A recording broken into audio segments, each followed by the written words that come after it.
First things first, Everspace is truly a great looking game. The level of detail and the textures on everything from derelict space stations and spaceships to asteroids and defense turrets is awe-inspiring, and places you in the depth and void of space instantly. A place which you learn to love and fear in equal measure, floating in your tin can, one shot away from your life support systems failing and death. Your mission is to survive for as long as you can, collect what little upgrades in the form of money, blueprints, decals, weapons and usable resources before dying and repeating with an ever slightly better ship, ever slightly, every time. This is, in all meaning of the name, a roguelike game. Runs can last between 30 seconds, if you're unlucky with enemy placement, and hours, especially with an upgraded ship and some lucky drops of equipment, resources and weapons. Fortunately, the game is split into small areas that see you traversing and collecting all manners of resources, with invisible walls that cut the power to your accelerator and force you back in the opposite direction. But it's easy to see where this is, as the void of space awaits and the playground area is heavily populated in enemies, space stations, debris and asteroids. The name of the game is Slow Burn, regularly repeating the randomly generated space arenas, and when collection and time forces you to yet another area, the game will save. One area can take between 2 minutes and 10, depending on how you want to play it, and the game is always pushing you to collect more, dogfight more, and play more to get progressively better and stronger. Movement at first feels overly complicated, but this is no arcade shooter, more of an arcade semi-simulator. Striking a balance between arcade action and getting the feeling right was always going to be a difficult job to pull off, but developers Rockfish Games have succeeded with aplomb. The left analog strafes your ship along the X and Y axes, while the right analog is used to turn in all the 360-degree motions of space. There's a slow auto roll that levels the horizon, however, and this can be turned off, as can a myriad of countless other things. Customization is definitely strong with this game. By depressing the ZL shoulder trigger, you'll accelerate at your normal speed, which is upgradable with copious amounts of credits, and clicking in and holding down the left analog stick will engage a power-limited boost function, handy for crossing large areas fast or outrunning heavy fire. The L shoulder trigger then acts as a brake, and while stationary, reverse. Your primary weapon is mapped to the ZR shoulder trigger, and the secondary, normally some form of missile, is on your right shoulder button. The D-pad can be used to cycle through different weapon sets and held down to bring up a scroll wheel for easy access when you eventually pay enough money to be able to equip more weapons and boosts than your initial loadout. The A and Y button lets you use your currently set active buffs,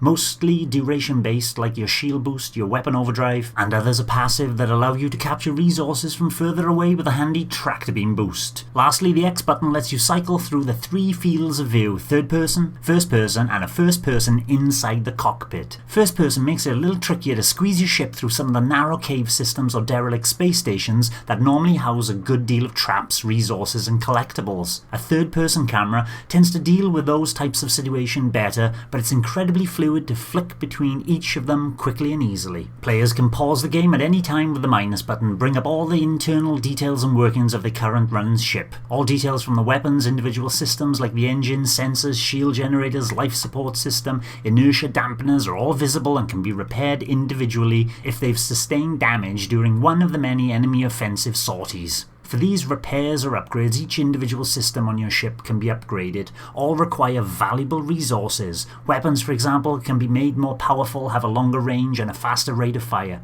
These upgrades are temporary. One run type offers, die and you lose all of the effects. However, you'll be able to keep all the money and blueprints and glyphs obtained during your run to upgrade your ship permanently, and this is where all the roguelite elements come into play. Each and every run will be different. You'll start off in a different area and will be able to boost to a variety of other areas randomly chosen and different from previous runs. In order to leave the system and jump to the next one, you'll need to gather enough fuel to power up the jump drive. You'll see a lot of similar architecture and planetoid backdrops which look familiar after the 30th run, but it's all in a different place and shaken up to be fresh each and every time. So after a death, you'll have the option to spend your hard-earned but little credits on permanently fixed ship upgrades, like the ability to move faster, store more energy for weapons and boosting, hold more fuel for hyperspace jumps, increase your luck with credit and resource drops, and the whole gambit of making your ship stronger, faster, and better for the fight ahead. You'll even have access to purchase other ships, change colours,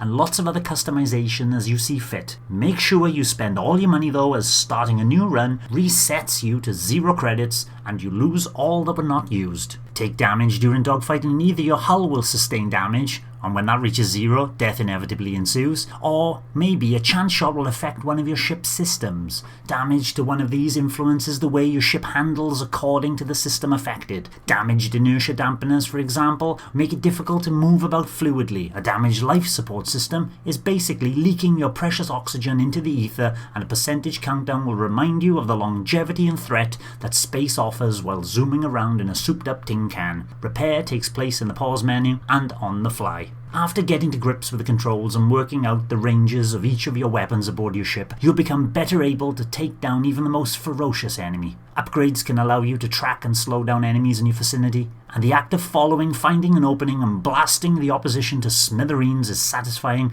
especially with the beautiful explosions the game offers. What gets tricky is when a large group of enemies attack at the same time, and the game throws these regularly at you, especially if you spend too long in an area. Then a swarm of the Okkar attack with a ferocity reminiscent of the Klingons. Each defeated enemy will drop some handy resources from credits to fuel, and not that you have to fight each and every enemy, you can merely stray as far as possible while grabbing other resources or cloak your ship and sneak past. Friendly ships litter the landscape and can be attacked too, however they tend to have access to superior technology at the start of the game, and it's best to keep them on your side for the beginning anyway, as friendly traders will exchange resources for others or let you refuel at a cost. The frame rate is consistently smooth throughout, regardless of running in handheld or docked mode, and even when being attacked by 4 enemy ships and 4 drones at the same time, while trying to outrun them toward relative safety of a large asteroid, no frame rate drops or slowdown was evident ever. Very impressive for such a good looking game. The non-linear story is told through dialogue between the main protagonist and the computer interface within the ship. It'll regale you tales of a war between the Federation and the Okkar that has concluded